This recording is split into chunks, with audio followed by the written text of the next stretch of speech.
So the first part of this lesson is about locating roots. Then we'll look at cobweb and staircase diagrams in the second bit on iteration. So we're going to mention, to begin with, two types of functions. Continuous functions. This function here is a continuous function. In fact, most things you know are continuous functions. They're functions that don't have any gaps in them at all. So you might be thinking x squared, x cubed, or even sine and cos, e to the x, ln x. Virtually everything you can think of is just this curve that just goes up and down and all over the place, and it's all joined up. You can draw it without taking your pen off the paper. But there are some things that you have to take your pen off the paper for.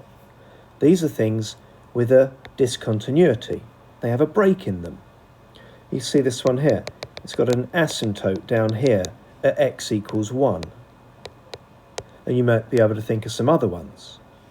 Most people usually think of 1 over x, or tan x, or some of the newer ones you've just learnt about, sec x and cosec x. They would have these breaks in them, so they have discontinuities. This section, we're really interested in continuous functions. Now, where are the roots? These are the roots. They're the parts where it crosses the axis, where it goes from negative to positive, or from positive to negative, from negative to positive. These are the roots in these places here. And of course, normally what you'd do is you make them equal to 0 and you'd solve it algebraically. We're interested now in, what if you can't solve this algebra? What if you can't do this? Well then, we might be trying to find out what this root here is. We could actually go for this rather obvious little rule, is that if we take one x number and put it into the function and it's down here and it's negative, and you put another number into the function and it's positive, then somewhere in between it must have crossed through the axis. Of course, if it wasn't continuous, maybe it had a discontinuity there, so that's why we have to have this f of x is continuous here. But if they've got opposite signs, then there's a root between them. Now there's a few words of warning, in that here, this is positive and this is negative. And there's not just one root between them, there's 3 roots between them.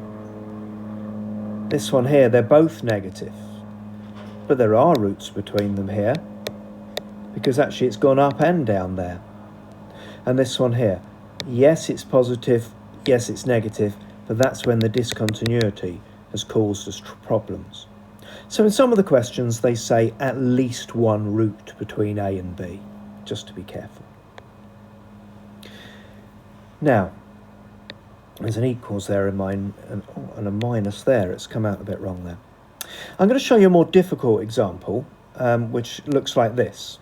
And we're trying to show that this equation meets this equation somewhere between 3 and 4. What we do is we drag everything over to the left-hand side. And so we've got this equals 0. Now in most of the questions, these are already given for you, and they go straight to this line here, that f of x is equal to x cubed over 5 minus x times x minus 1. So most questions in the exercise start at this point here. All we've got to do is put in 3, because it said put in 3. I've put in 3 and it turned out to be negative. And now I'm going to put in 4. Put in 4 and it turns out to be positive. And then we write, because one's negative and one's positive, and this function is continuous, therefore a root lies between 3 and 4. What we can't do is what this student did in the test once. They said there's a root between the 2 points, and so they lost the mark. Or someone says there's a root lies between them. You can't write that either. You have to write between the two values. One last bit of this involves some GCSE work.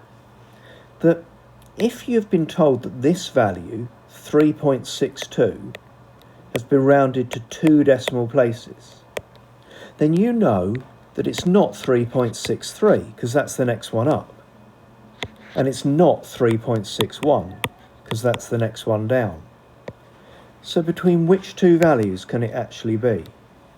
Well, this value here is 3.615 and this value here is 3.625.